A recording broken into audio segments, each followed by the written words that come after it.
যিকরু রাহমাতি রাব্বিকা আবদাহু জাকারিয়া। আল্লাহ বলেন বান্দা জাকারিয়া আলাইহিস সালাম, তার উপরে আল্লাহ তাআলা কিভাবে অনুগ্রহ দান করেছেন আপনারা এখানে জানতে পারবেন। ইজ নাদা রাব্বাহু নিদান খাফিয়া, যখন তিনি ডাকলেন তার রবকে নিদান খাফিয়া, চুপে চুপে, রাতের অন্ধকারে চুপে চুপে আল্লাহকে ডাকলেন।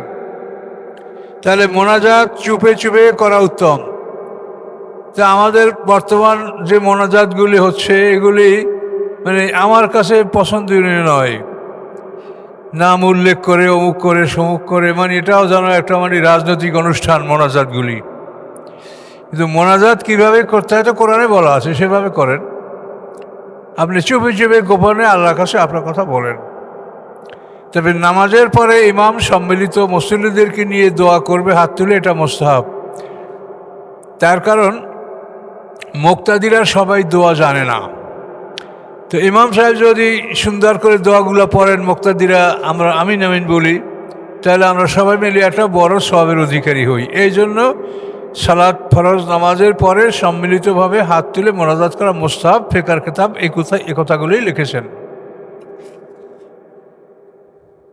কলা জাকির আসলাম বললেন, রব্বি, হে আমার রব, ইন্নি ওহানাল আজমু মিন্নি, নিশ্চয়ই আমার হাড্ডিগুলি দুর্বল হয়ে গেছে।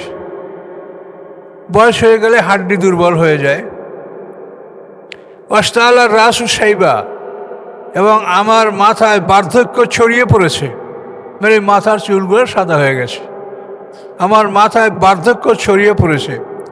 ওয়ালাম আকুম দোয়ায় কা রব্বি শাকিয়া, তারপরও হে রব, আপনার প্রতি দোয়ায় আমি নিরাশ হচ্ছি না। আমি আপনার কাছে প্রার্থনা করছি, আমি আশাবাদী যে আমার প্রার্থনা আপনি মঞ্জুর করবেন, আমি নিরাশ হচ্ছি না। ওয়াইনি খিফতুল মাওয়ালিয়ামে ওরাই, আমি ভয় করছি উত্তরাধিকারীদেরকে, মে ওরাই আমার পিছনে যারা উত্তরাধিকারী আছে তারা আমার চাচাতো ভাই, আমার সন্তান নাই। অখানা তেমরাতি আখেরা, এবং আমার স্ত্রী বন্ধা। ফাহাবলি মিল্লাতুনকা ওলিয়া, আপনি দান করুন আমাকে আপনার পক্ষ থেকে একজন উত্তরাধিকারী, আমার উত্তরাধিকারী আমাকে দান করেন। আমার স্ত্রী বন্ধা, আমি বৃদ্ধ, মাথায় আমার বার্ধক্য ছড়িয়ে পড়েছে। মানে জাকির আসলামের বয়স তখন 120 বছর, আর তার স্ত্রীর বয়স 98 বছর। এই সময় তিনি এই প্রার্থনা করেছেন। আচ্ছা, আপনি আমাকে সন্তান দান করেন, উত্তরাধিকারী দান করেন। ইয়ারি শুনি, যে আমার ওয়ারিশ হবে। ওয়ারসুবেন আলী ইয়াকুব, এবং ইয়াকুব পরিবারের পক্ষ থেকে সে ওয়ারিশ হবে। ওয়াজআলহু রাব্বি রাদিয়া, এবং আপনি করুন তাকে রাদিয়া, মানে সন্তোষ ভাজন, মানে সবাই তার উপরে সন্তুষ্ট, সেও সন্তুষ্ট, অপরও সন্তুষ্ট, আল্লাহও সন্তুষ্ট, বান্দারাও সন্তুষ্ট। রাদিয়া, সন্তোষ ভাজন। এভাবে তিনি আল্লাহর কাছে দোয়া করলেন। আল্লাহ তার জবাব দিচ্ছেন, ইয়া জাকারিয়া, ইন্না নুবাশশিরুকা বিগুলামিন ইসমুহু ইয়াহইয়া। আল্লাহ জবাব দিলেন, হে জাকারিয়া, আমি তোমাকে সুসংবাদ দিচ্ছি একটি সন্তানের, ইসমুহু ইয়াহইয়া, যার নাম হবে ইয়াহইয়া। ইয়াহইয়া নামক একটা সন্তানের সুসংবাদ আমি তোমাকে দিচ্ছি। লাম নাজআল লাহু মিন ক্বাবলু সামিয়া, আমি করি নাই ইতিপূর্বে তার কোনো সমকক্ষ। সামিয়া মানে নাম, তার নামে আমি কারো নাম রাখিনি, এ তাফসীরও আছে। আর তার সমকক্ষ আমি কাউকে বানাই নাই, এটাও এই আয়াতের অর্থে এটাও বলা হয়েছে। কয়লা, এখন আল্লাহর পক্ষ থেকে সুসংবাদ শুনে পয়গম্বর বলছেন, জাকারিয়া আসলাম বলছেন, রব্বি, হে আমার রব, আন্না ইয়াকুনুলি গোলামুন, কি করে হবে আমার পুত্র সন্তান, অকানা তেমরাতি আকেরা, আর আমার স্ত্রী বন্ধা, অকাত বালাগতু মিনাল কিবরি আতিয়া, এবং উপনীত হয়েছি আমি বার্ধক্যের সর্বশেষ সীমানায়। বার্ধক্যের সর্বশেষ সীমানায় আমি উপনীত হয়েছি, আমার স্ত্রী বন্ধা, এমত অবস্থায় কি করে আমার সন্তান হবে? এটা হলো আল্লাহ থেকে আরো নিশ্চিত হওয়ার জন্য এই প্রশ্ন করছে, সে নিরাশ হন নেই। কলা কাজালিকা, আল্লাহ বলেন এভাবেই। কলা রব্বুকা, আপনার রব বলেছেন। তাহলে কতটা ফেরেশতা তাকে বললেন যে এভাবেই আপনার রব বলেছে।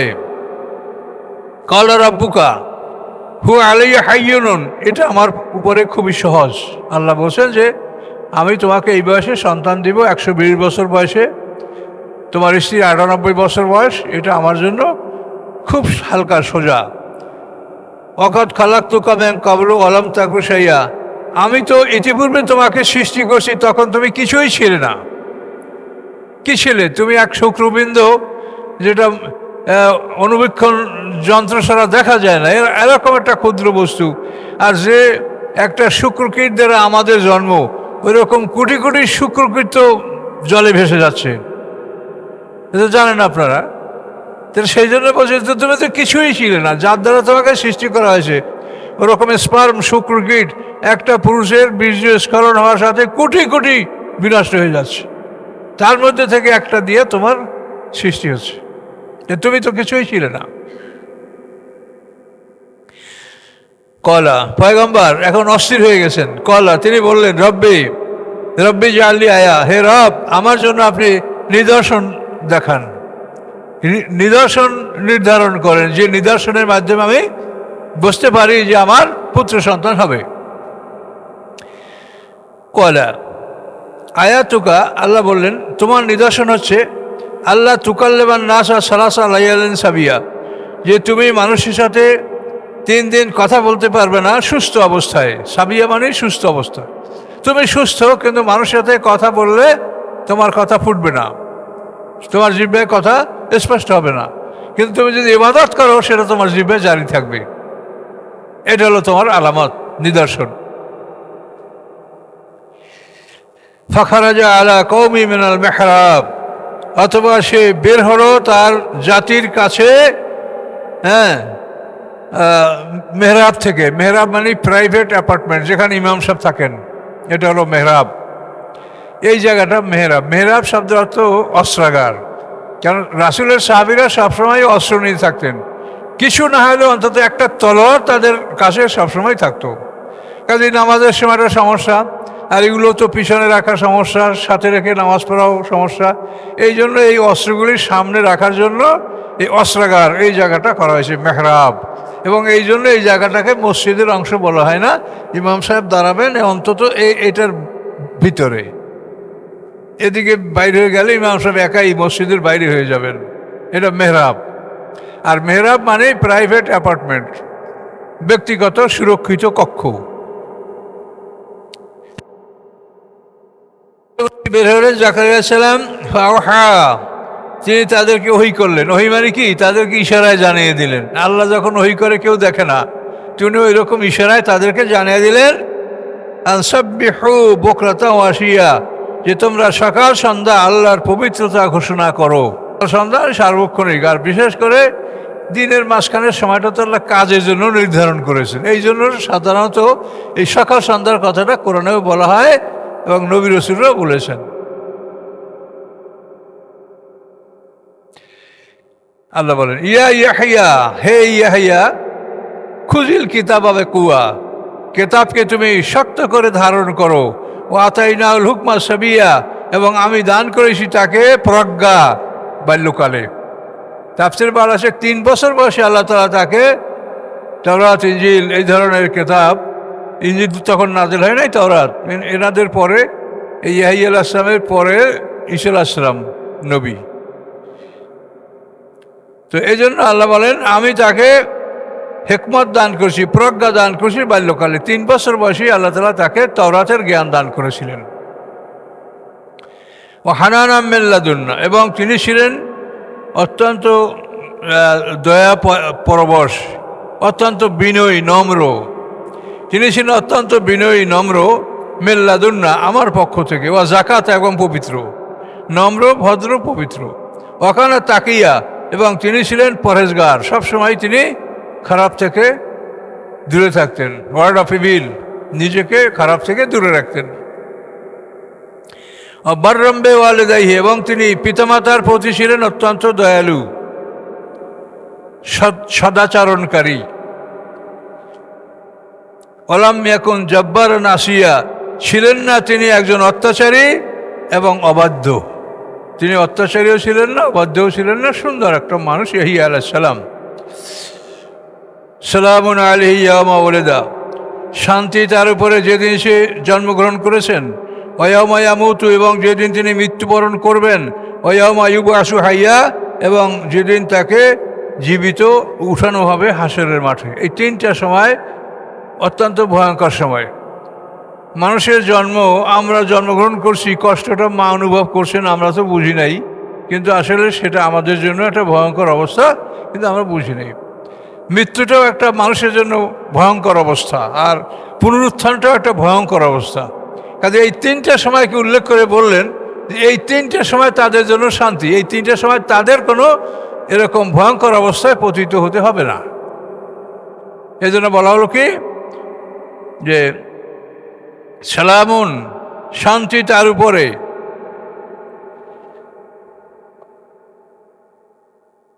সালামুন আলাইহি, শান্তি তার উপরে, যেদিন সে জন্মগ্রহণ করেছেন, যেদিন তিনি মৃত্যুবরণ করবেন এবং যেদিন তিনি পুনরুত্থিত হবেন, হাসরের ময়দানে উঠবেন।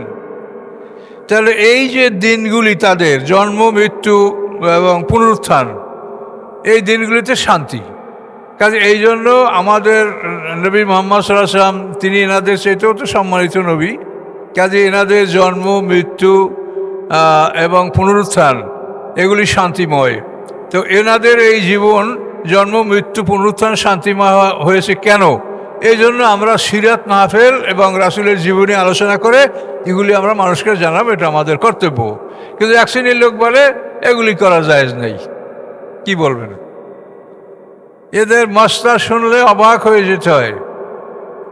আল্লাহ এই মানুষের জীবনগুলি, তাদের জন্ম, মৃত্যু, পুনরুত্থান নিরাপদ, সেখানে তাদের কোনো ঝঞ্ঝাট হবে না। আর অন্য মানুষের মৃত্যু কত বড় ভয়ঙ্কর। মৃত্যুর ফেরেশতা দুই দল, নাজিয়াত আর নাশেতাত। নাজিয়াত ফেরেশতা হলো যারা সজোরে টেনে কষ্ট দিয়ে জান কবজ করবে, আর নাশেতাত হলো যারা মোমেনদের জান কবজ করবে, হালকাভাবে বন্ধন খুলে দেবে। কিন্তু কোরআনেই বলা আছে, আর নাজিয়াতে গারকা আর নাশেতাতে নাশতা। তো এই যে ভয়ঙ্কর অবস্থা তাদের হবে না, কেন হবে না সেটা আমরা জানবো, আপনাদেরকে জানাবো। এই জন্য সিরাত মাহফিল, রাসূলের জীবনী পড়া, শোনা, আলোচনা করা, এটা আমাদের জন্য জরুরি। আযকুর ফিল কিতাবে মারিয়াম, স্মরণ করুন কেতাবের মধ্যে মারিয়ামের কথা। ইযেন তাবাযাত মিন আহলিহা মাকানান শারকিয়া, যখন তিনি পৃথক হলেন তার পরিবার পরিজন থেকে পূর্ব দিকে। বাইতুল মুকাদ্দাসের মসজিদের পূর্ব দিকে উনি পৃথক হলেন গোসল করার জন্য। উনি হায়েজ থেকে পবিত্র হয়েছেন। তাফসিরে বলা আছে তখন মরিয়ামের বয়স 10 বছর। এই দ্বিতীয় পর্বে তার হায়েজ এসছে। এই হায়েজ থেকে তিনি গোসল করার জন্য মানে মসজিদের কক্ষ থেকে বের হয়ে তিনি পূর্ব দিকে গেলেন। এই পূর্ব দিকটা কিন্তু খ্রিস্টানদের কিবলা, যেহেতু মরিয়াম সেদিকে গেছে এবং ঈসা আলাইহিস সালামের জন্ম পূর্ব দিকে বাইতুল্লাহম উপত্যকায় ঈসা আলাইহিস সালামের জন্ম হয়েছে। এই জন্য বাইতুল্লাহম হলো তাদের কিবলা, খ্রিস্টানদের। আচ্ছা, ফাত্তাকাজাত এজেন তাবাদাত, যখন তিনি পৃথক হলেন তার পরিবার পরিজন থেকে, মাকানান শারকিয়া, পূর্ব দিকে, অর্থাৎ বাইতুল মুকাদ্দাসের অবস্থান যেখানে, সেখান থেকে পূর্ব দিকে। ফাত্তাকাজাত মিন দুনিহি হিজাবা, এবং তিনি অবলম্বন করলেন তাদের মাঝখানে একটি পর্দার, অন্তরাল পর্দা, যে তাকে যেন দেখতে না পায়। এই জন্য সে একটা পর্দা দ্বারা পরিবার পরিজনের লোকজন থেকে তিনি অন্তরায় সৃষ্টি করলেন, একটা আড়াল করলেন। হিজাবা, হিজাব মানে পর্দা। আরসালনা ইলাইহা রূহানা, আল্লাহ বলেন আমি প্রেরণ করলাম তার প্রতি আমার রূহকে। রূহ হলো জিবরিল আমিন।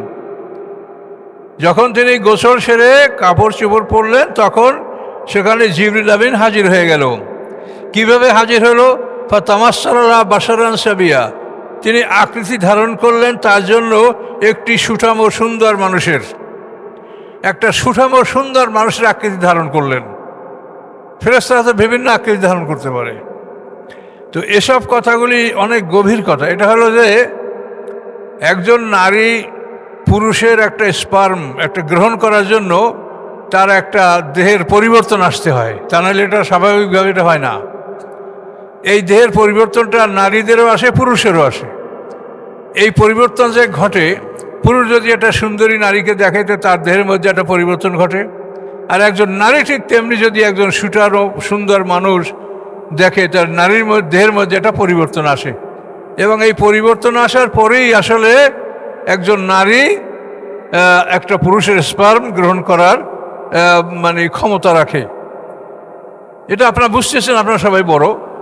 তো এই জন্য মারিয়াম আলাইহিস সালামের সামনে জিবরিল আমিন বাশারান সাবিয়া, মানে একটা মানুষ যত সুন্দর হতে পারে তত সুন্দর, স্বাস্থ্য, মাথার চুল, চক্ষু, চেহারা, সর্বদিক থেকে, মানে যেটাকে বলা হয় ইংরেজিতে বাক্সম বেল। সর্বসুন্দর পুরুষ বাক্সম আর সর্বসুন্দর নারী হলো বেল।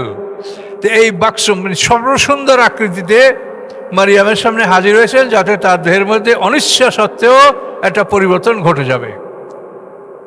এটা মানুষের নিয়ন্ত্রণ করতে পারে না, এটা কেউ। এটা মানুষের এই অবস্থা এমনিই সৃষ্টি হয়, যাতে মরিয়াম শুক্রকীটে ধারণ করতে পারেন। তো এভাবে জিবরিল আমিনকে দেখে তিনি বললেন, কলাত, মারিয়াম বললেন, ইন্নী আউযু বির রহমান, আমি রহমানের আশ্রয় কামনা করছি, মেনকা, তোমা হতে, এনকুন্তা তাকিয়া, তুমি যদি হও আল্লাহকে ভয়কারী। তুমি যদি আল্লাহকে ভয়কারী হও তো তোমার থেকে আমি রহমানের কাছে আশ্রয় কামনা করছি। কলা, জিবরিল আমিন বললেন, ইন্নামা আনা রাসূল রাব্বিকা, নিশ্চয়ই আমি তোমার রবের রাসূল, তোমার রবের পক্ষ থেকে আমি রাসূল। কেন আসছি আমি? আহাবাল্লাহকে গোলামান জাকিয়া, যে আমি দান করব তোমাকে একটা পবিত্র সন্তান। গোলাম মানে পুত্র সন্তান, পবিত্র সন্তান দান করব, এই জন্য আমি তোমার রবের পক্ষ থেকে এসেছি। কলাত, মারিয়াম বললেন, আন্না ইয়াকুনুলি গোলাম, কি করে হবে আমার পুত্র সন্তান? ওয়ালাম ইয়ামসাসনি বাশার, আমাকে তো কোনো মানুষ স্পর্শ করে নাই। ওয়ালামাকু বাগিয়া, এবং আমি তো জেনাকারীও নই, তাহলে আমার সন্তান কিভাবে হবে? কলা, ফেরেশতা বললেন, জিবরাইল বললেন, কাযালিকা কলা রব্বুকে, এভাবেই আপনার রব বলেছেন যে আপনার থেকে একটা সন্তান হবে। ওহুয়া আলাইয়া হাইয়ুন, এবং রব বলেছেন যে এটা আমার উপরে খুব সহজ, আমি সহজেই এই কাজ করবো, এটা আমি ঘটাবো। বলে নাজালাহু আয়াতাল লিন্নাস, এবং আমি করব এটাকে একটা নিদর্শন মানুষের জন্য। ও রাহমাতাম মিন্না, এবং আমার পক্ষ থেকে একটা রহমত। ওয়াকানা আমরা মাগরিয়া, এবং এটা ছিল এমন একটি কাজ যেটা চূড়ান্ত করা হয়েছে, এটা রদবদল করার কোনো ক্ষমতা নেই, চূড়ান্ত করা, ফাইনাল করা হয়েছে। ফাহামালাথু, এটা কত সংক্ষেপ করে দিচ্ছেন আল্লাহ। এরপরে তিনি সেই পূর্বাঞ্চলে গেলেন, ততবার কি হলো? ফাহামালাথু, তিনি ঈসা আলাইহিস সালামকে গর্ভে ধারণ করলেন। তো এই ঈসা আলাইহিস সালামকে গর্ভে ধারণ করলেন মরিয়াম কিভাবে? যে আদম আলাইহিস সালামকে সৃষ্টি করার পরে যখন রুহুটা আদম আলাইহিস সালামের পা থেকে মস্তিষ্কে ঢুকেছে, পা থেকে আরম্ভ করে মাথায়, তখন আদম আলাইহিস সালাম হাসি দিয়েছেন এবং বলেছেন আলহামদুলিল্লাহ। এই হাসির সময় আদম আলাইহিস সালামের মস্তিষ্ক থেকে যে তরল পদার্থ বের হয়েছে, এর মধ্যে একটা শুক্রকীট ছিল।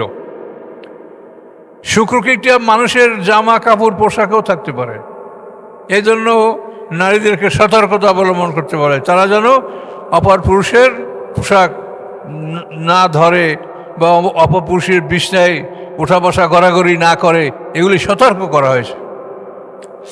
এই জন্য আদম আলাইহিস সালামের মস্তিষ্ক ছাড়া শুক্রকীট, এটাকে আল্লাহ বলছেন যে জিবরিল আমিন তুমি এটা রক্ষা করো, হেফাজত করো, এটা বিশেষ কাজে লাগবে। তো জিবরিল আমিন এটা আল্লাহর হুকুমে হেফাজত করেছে।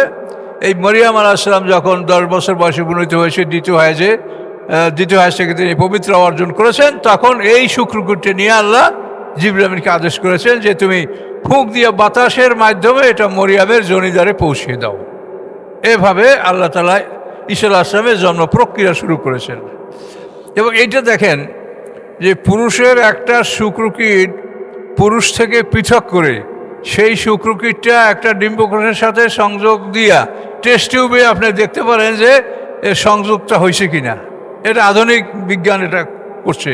তাহলে এই আদম বিজ্ঞানের যে কথা, এটা কিন্তু কোরআনের এই কথার সাথে সম্পূর্ণ মিলছে, যে আদম আলাইহিস সালামের দেহ থেকে শুক্রকীটটা পৃথক করার পরে সেই শুক্রকীট দ্বারা মরিয়মকে গর্ভবতী করা হয়েছে।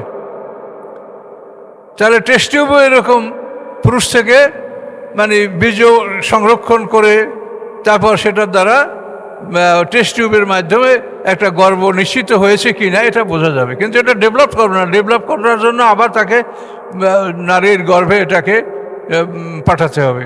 শুধু আপনি দেখতে পারবেন যে মানে সংযোগটা হয়েছে কিনা। তো এভাবে ফামালাথু মানে মারিয়াম গর্ভবতী হলেন, ফান্তাবজাত বি মাকানান কাসিয়া, এরপর তিনি পৃথক হলেন এই সন্তানকে নিয়ে, পেটের গর্ভ নিয়ে মাকানান কাসিয়া, দূরবর্তী স্থানে।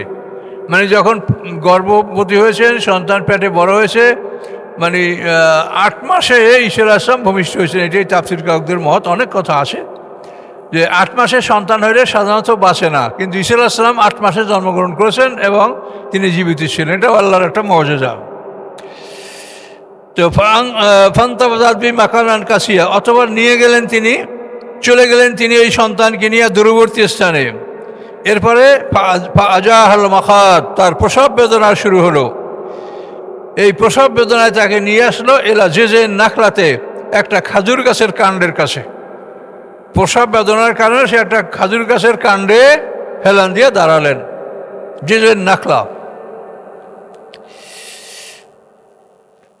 কলাত, তখন মারিয়াম বললেন, ইয়া লাইতেনি, হায় যদি হতো আমার এই অবস্থা, কি মৃত্যু কবলা হাজা, যদি আমার জন্য হইতে এটা যে আমি এর আগে মরে গেছি, আও কিন্তু নাসিয়াম মানসিয়া, অথবা আমি সম্পূর্ণ ভুলে গেছি, যে এমন হবে যে আমি সম্পূর্ণ মানুষের স্মৃতির থেকে আমি হারিয়ে গেছি, আমাকে সবাই ভুলে গেছে, অথবা আমি মরে গেছি, এটা যদি হতো তা আমার জন্য ভালো ছিল। এটা কি হলো আমার অবস্থা। এটা যখন তিনি আফসোস করে বললেন, ফানা দামেন তাহাতেয়া, তখন তার নিম্নদেশ থেকে তাকে ডাক দেওয়া হলো। তিনি যেখানে দাঁড়ানো একটা টিলায় খেজুর গাছে হেলান দিয়া, ওখানে ওই জায়গার নিম্নদেশ থেকে তাকে ডাক দিয়ে বলা হলো, আল্লাহ তাহাজানি, তুমি দুঃখ করবে না, দুশ্চিন্তা করবে না, কদ জাআলা রব্বুকে তাহাতাকে সারিয়া, অবশ্যই করেছেন তোমার জন্য তোমার রব তোমার নিচ থেকে, তলদেশ থেকে একটি নহর। তুমি যেখানে দাঁড়ানো আছো তোমার পায়ের নিচে তলার থেকে একটি নহর আল্লাহ প্রবাহিত করে দিয়েছেন, যাতে তুমি পানি পান করতে পারো। তো হুজি লাইকে বেজেছেন নাকলা, এবং তুমি নাড়া দাও খেজুর গাছের কাণ্ডটাকে তোমার নিজের দিকে। তুমি এভাবে তোমার নিজের দিকে ইশারা করে নাড়া দাও, তাহলে কি হবে, তুষাকে তালাইকা রুতবান জানিয়া, পড়বে তোমার উপরে পাকা পাকা খেজুর। তোমার দিকে এরকম ইশারা করে তুমি খেজুর গাছে তুমি নাড়া দাও, তোমার সামনে পাকা পাকা খেজুর পড়বে। অথচ এই খেজুর গাছটা ছিল মৃত, তার কোনো ডালপালাও ছিল না। ওই প্রসব বেদনা ওই গাছে উনি হেলান দিয়েছিলেন, কিন্তু আল্লাহ বললেন যে ওটাই তুমি তোমার দিকে ইশারা করে তুমি নাড়া দাও, পাকা পাকা খেজুর, ঋতবান জানিয়া পাকা পাকা খেজুর তোমার উপর পড়বে। ফাকুলি অশ্রবি, তুমি ওই খেজুর খাও, পানি পান করো। ওয়াকাররি আইনা, এবং সন্তান দেখে তোমার চোখ ঠান্ডা করো, খুব সুন্দর সন্তান দেখে তোমার চক্ষু ঠান্ডা করো।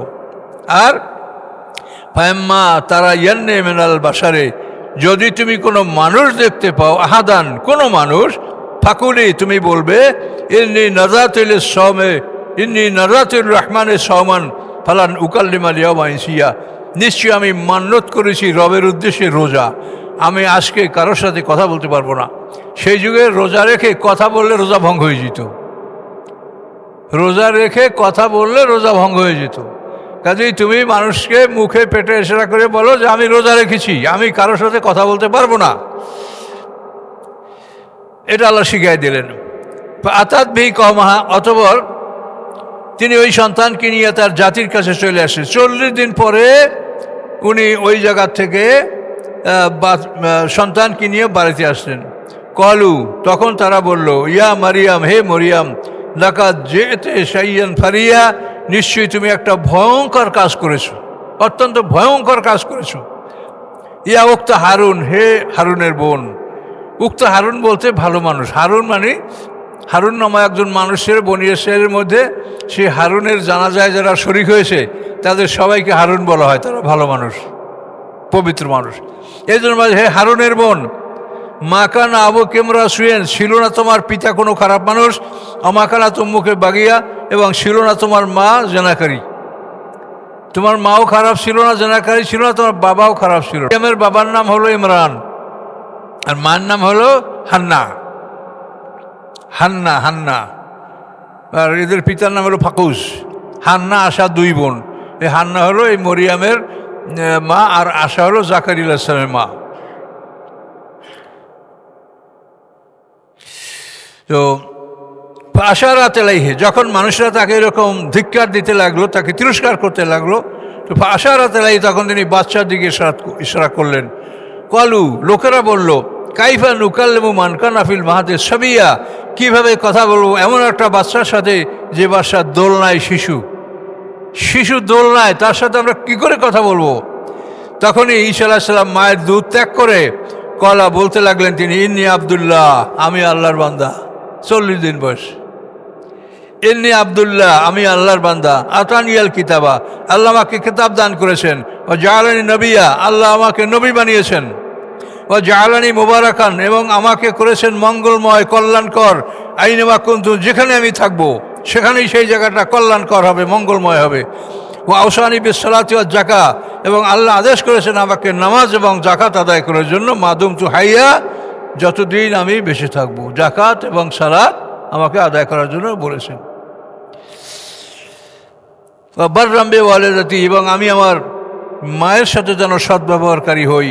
ওয়ালাম ইয়াজআলনি জব্বার, আল্লাহ আমাকে বানান নাই অত্যাচারী। শাকিয়া, দুর্ভাগ্যবান। আমি অত্যাচারীও নই, দুর্ভাগ্যবানও নই। আসসালামু আলাইয়া আমুতু, শান্তি আমার উপরে যেদিন ওয়ালাদতু, যেদিন আমি জন্মগ্রহণ করেছি, ওয়াইয়ামা আমুতু, এবং যেদিন আমি মারা যাব, ওয়াইয়ামা উবআসু হাইয়া, এবং যেদিন আমি জীবিত উত্থিত হব। এই তিনটা সময় আমার উপরে শান্তি।